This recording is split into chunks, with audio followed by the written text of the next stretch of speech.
Hello guys, pag-usapan lang natin si Daniel Padilla at Kyla Estrada. Ayon kasi sa bali-balita, spotted Daniel Padilla kinaril ni Kyla Estrada para ipakilala sa buong pamilya di Belen. Yan kasi ang mga ulat sa atin ng bali-balita patungkol umano kina Daniel Padilla at Kyla Estrada. Siyempre, kitang-kita nyo naman siguro na talagang pinagkakaguluhan at pinagpipestaan, lalo-lalo na pinag-uusapan ang romantic moment ni Daniel Padilla at Kyla Estrada tuwing sila ay nagpapakilig sa kanilang mga fans, lalong-lalo na ang mga netizens ay kinikilig din.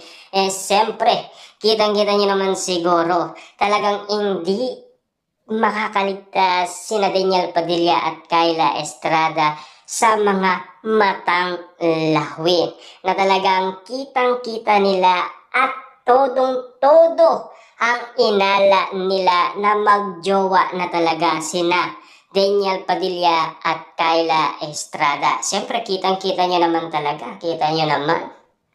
Pinakilala na silang dalawa.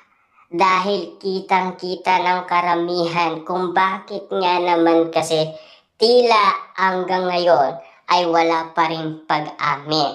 Pero kahit na walang pag-amin, nakikita ang galawan ng dalawa kung talagang magjowa na sila. Lalong-lalo na kasi nauna yan binanggit sa atin ni Ogie Diaz na magjowa na sina Kyla Estrada at Daniel Padilla. Siyempre, napagod nga naman kasi si Daniel Padilla sa panunuyo umano kay Catherine Bernardo. Siyempre, sa kakahabol.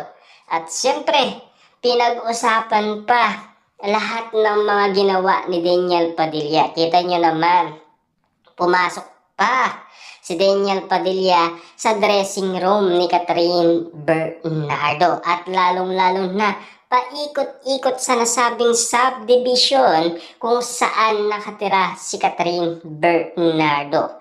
Pero nang dahil hindi tinanggap ng pamilyang Bernardo makabalik sa piling ni Catherine Bernardo, tila napagod na ang isang Daniel Padilla.